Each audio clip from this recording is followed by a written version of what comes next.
Sri Sai Satcharita, Chapter 49. Preliminary.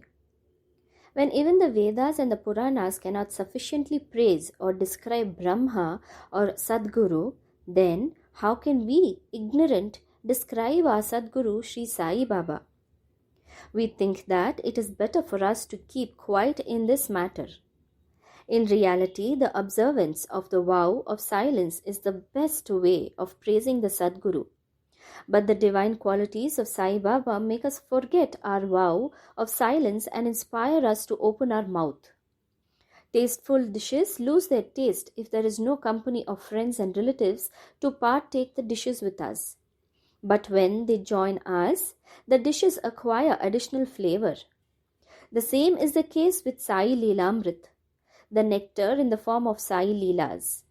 This nectar we cannot partake alone. Friends and brothers have to join us. The more, the better. It is Sai Baba himself who inspires these stories and gets them written as he desires. Our duty is to surrender completely to him and meditate on him. Practicing penance is better than pilgrimage, vow, sacrifice and charity. Worshipping Hari is better than penance, and meditation on the Sadguru is the best of all. We have therefore to chant Sai's name, think over his sayings in our mind, meditate on his form, feel true love for him in our heart, and do all our actions for his sake.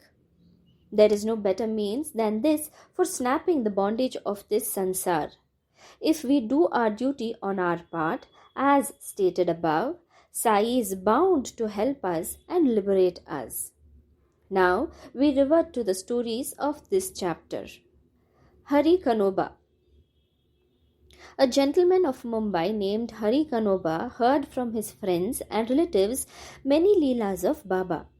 He did not believe in them as he had a doubting mind. He wanted to see Baba himself.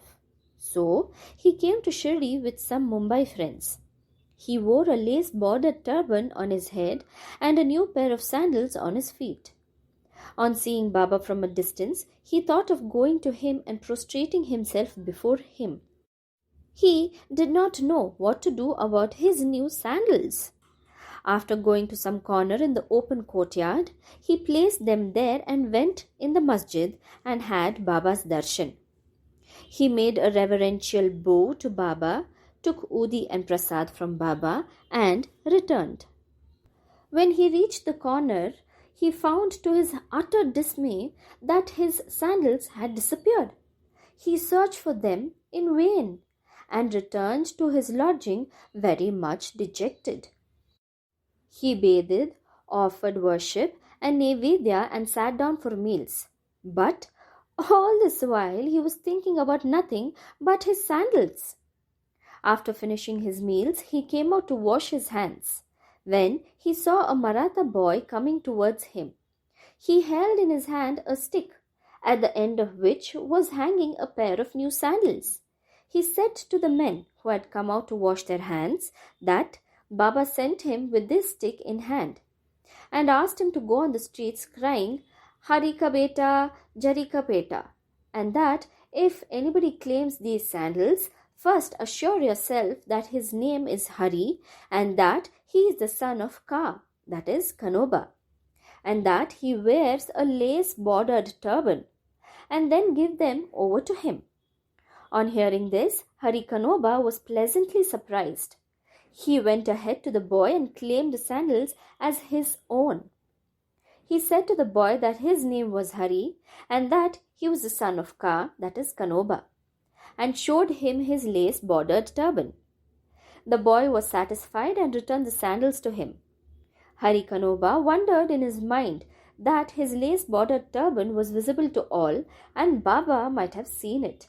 But how could he know that his name was Hari and that he was the son of Kanoba, as this was his first trip to Shirdi?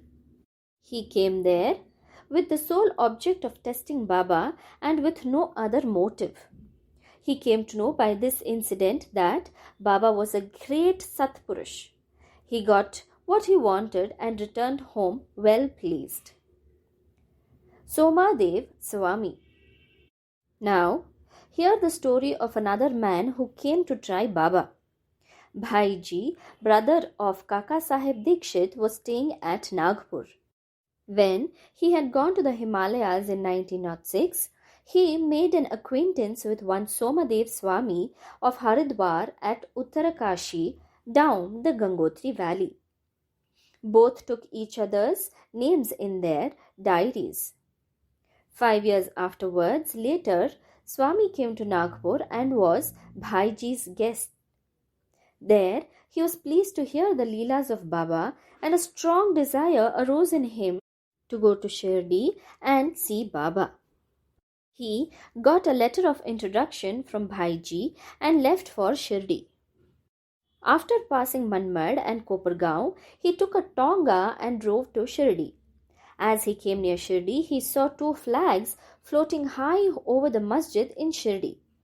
Generally, we find different behavior, different mode of living, and different outward paraphernalia with different saints. But these outward signs should never be our standards to judge the worth of a saint. But with Somadev Swami, it was different. As soon as he saw the flags flying, he thought, why should a saint take a liking for the flags? Does this denote sainthood? It implies the saint's hankering after fame. Thinking thus, he wished to cancel his Shirdi trip and said to his fellow travelers that he would go back. They said to him, then why did you come so long? If your mind became restless by the mere sight of the flags, how much more agitated would you be on seeing the rath, the palanquin, the horse, and all other paraphernalia in Shirdi? The Swami got more confounded and said, not such a sadhu with horses, palanquins, and tom-toms have I seen, and it is better for me to return than visit such sadhus. After saying this, he started to return. The fellow travelers pressed him not to do so, but to proceed.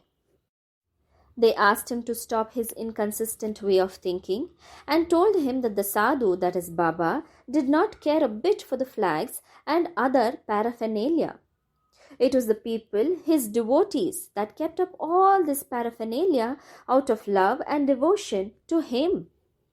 Finally, he was persuaded to continue his journey, go to Shirdi and see Baba. When he went and saw Baba from the courtyard, he melted inside.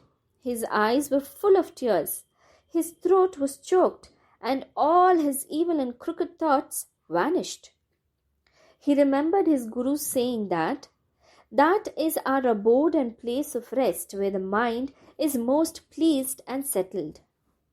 He wished to roll himself in the dust of Baba's feet, and when he approached Baba, the latter got wild and cried out aloud, let all our humbug paraphernalia be with us.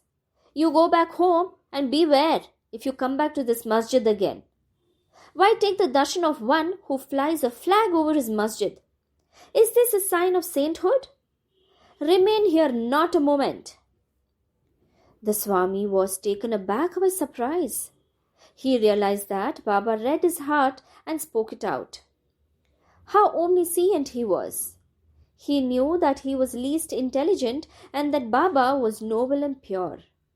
He saw Baba embracing somebody, touching someone with his hand, comforting others, staring kindly at some, laughing at others, giving Udi Prasad to some, and thus pleasing and satisfying all. Why should he alone be dealt so harshly? After thinking seriously, he came to realize that Baba's conduct responded exactly to his inner thought, and that he should take a lesson from this and improve, and that Baba's wrath was a blessing in disguise. It is needless to say that later on, his faith in Baba was confirmed and he became a staunch devotee of Baba. Nanasaheb Chandorkar. Hemadpant concludes this chapter with the story of Nanasaheb Chandorkar. When Nanasaheb was once sitting in the masjid with Mahalsapati and others, a Mohammedan gentleman from Bijapur came with his family to see Baba.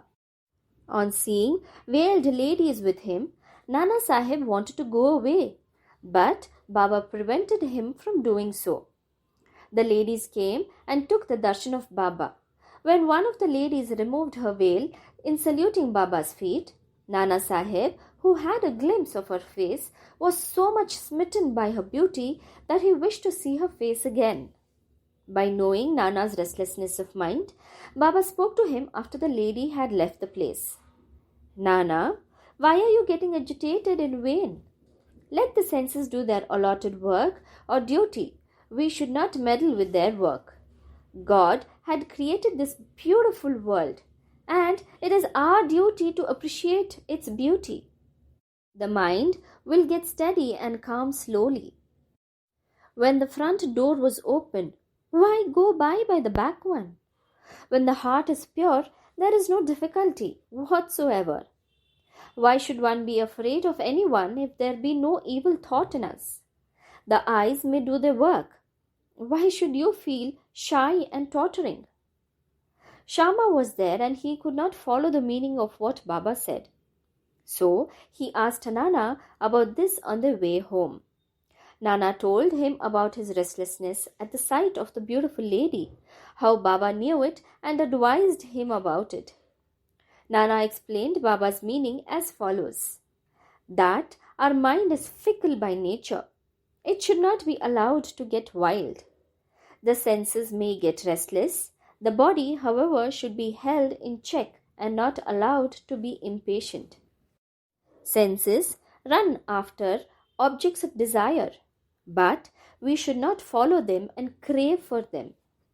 By slow and gradual practice, restlessness can be conquered. We should not be swayed by the senses, though they cannot be completely controlled. We should curb them rightly and properly according to the need of the occasion. Beauty is the subject of sight. We may fearlessly look at the beauty of objects. There is no room for shyness or fear. Only we should never entertain evil thoughts. Making the mind desireless, observe God's work of beauty. In this way, the senses will be easily and naturally controlled, and even in enjoying objects, you will be reminded of God. If the outer senses are held in check, and if the mind be allowed to run after objects and be attached to them, our cycle of births and deaths will not come to an end. With Vivek, that is discrimination, as our charioteer, we will control the mind and shall not allow the senses to go astray. With such a charioteer, we reach the Vishnupada, the final abode, our real home, from where there is no return.